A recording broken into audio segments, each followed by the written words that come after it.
Hey, so I have had a really busy weekend and busy last week. I I TO'd the Danish Nationals and that went well.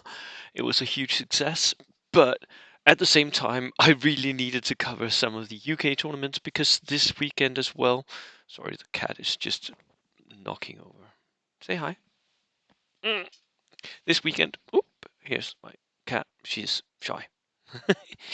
um, the Southend Wargaming Club ran Three Good Men, which is a team tournament with thematic stuff, and I should have covered that. I didn't. I didn't have time. I did go over the lists though beforehand. I just didn't have time to do a video on it. But I made a PowerPoint and I'm going to share it now because something interesting happened.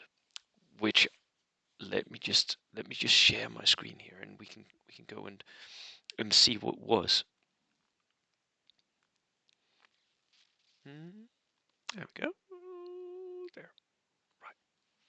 So this was the PowerPoint that I made before the weekend, hoping that I would get time to just do a video. I didn't. I'm doing one now. The meta of Three Good Men. So the event itself was a red on blue event, so thematic. You have to fight Axis versus allies, and you had to, there were like different theaters and nations, so you had to take either a different theater or a different nation. You could double nations, but then you had to do different theaters. So it was like a little weird, but cool because that meant that you had to do different things with your in your team. It was 1100 points, single generic reinforced platoon or theater platoon. You could take a maximum of one multi-rocket launcher. So I guess other people other than me dislike multi-rocket launcher spam. And there was a theme score as well.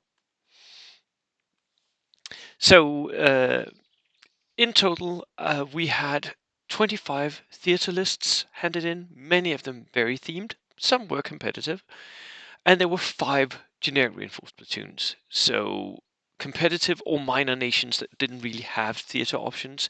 And I guess this really says something about both the event, but also what you can do competitively with theatre platoons. A lot of people think that theatre platoons, especially if you run them like single platoon, are more competitive, some of them at least, than generic reinforced platoons. Because you can double up on some selections that are really nice to have, right? But for minor nations, that can be really difficult because minor nations don't get that many theatre platoons. So, yeah. So that was the spread. What about order dice? Well, the order dice spread was between 19 and 12. So 12 being the very low end at 1100 points. I think whoever brought 12 order dice was going to struggle during this weekend. I don't know how they individually did. But for me, that is always going to struggle. 19 order dice is really good, a little high, but not massively so. The average was 15.2, which I guess would be, yeah, more or less what I would expect. I think 16 order dice would be really good for 1100. 17 would still be okay, but somebody bought 12, so that brought it all down, didn't it? The nation spreads. Right, we had 8 German lists, so that is quite a lot. Um, so Germany was clearly the most popular Axis nation to take. Japan was the second most popular, with 3 lists, and then there was one each of Romania, Bulgaria, Hungary, Finland, and Italy. For me, the only thing surprising there was the lack of Italian lists. I thought that there would be more Italian lists with Case Blue, but well, you never know. There were 5 British lists, 2 Soviets, 3 Americans, and 1 Belgian, 1 Australian, 1 Greek, 1 Allied Romania, and 1 Partisans. So a nice spread, nice to see a lot of the minor nations represented, different ones at that. So as a thematic event, I really like this spread. Now, what builds was I seeing? Well, I saw a lot of mixed bag. basically that's the most popular one. That's the one where you bring a little bit of everything, so you have everything. You can deal with most things that comes your way. Um, with quite often infantry that is skirmish focused, or yeah, and then a little bit of tanks and a little bit of HE and a little bit of flamethrowers. The next most popular one was leaf blower, which was a little bit of a surprise because HE spam, where you have all the mortars you can take, all the howitzers you can take, maybe you bring a howitzer tank as well. That is not a list that we usually see many of, but this list had a lot of them, and especially with theatre, you have a lot of options of doing HE spam.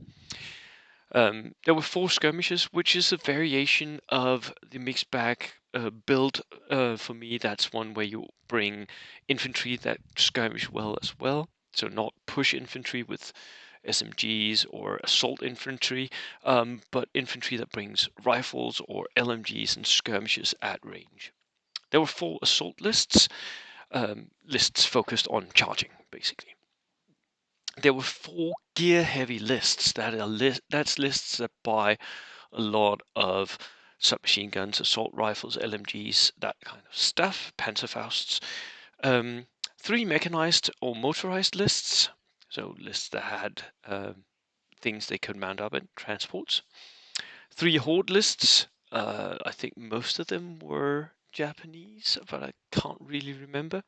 There were 3 faux tank lists, so lists that had a lot of armored vehicles or like had multiple tank choices in the theater platoon. Only 2 Death Stars, which is kind of what I expected to see because Death Stars doesn't really work. 1 barbecue list, which was low, very low, and I'm guessing that that was Johnny Curran because he likes to run barbecue. And 1 anti-tank slash ambush list. Um, so a list that had the ambush. That's one of the Germans where you can sort of buy your way into forward deployment and starting on ambush. Right. So those were the builds. Now, for me, the list ranked between 2 and 4.5.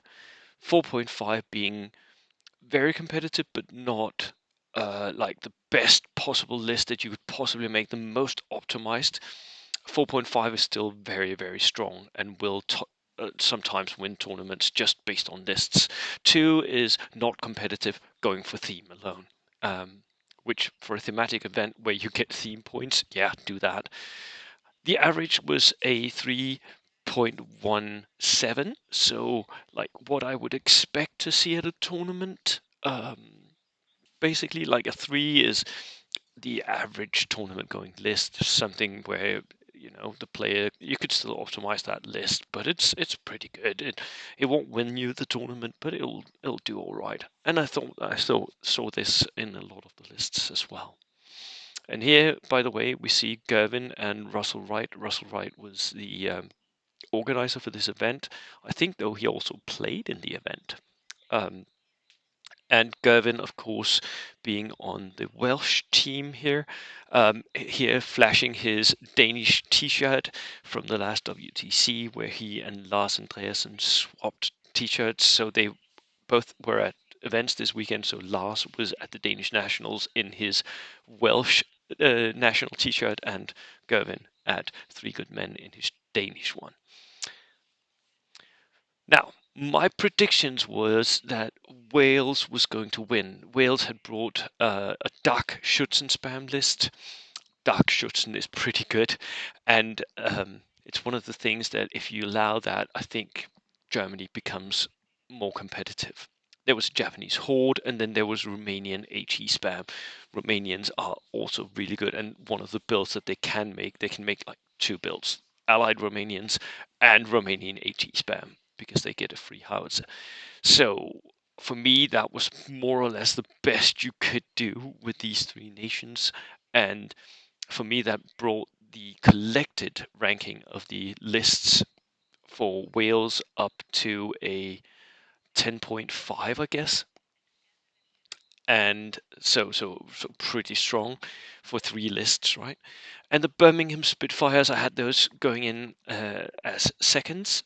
They also ended up at a 10.5 for me collected. Um, but the players for me were a little less experienced, so I felt like that they were possibly going to take second.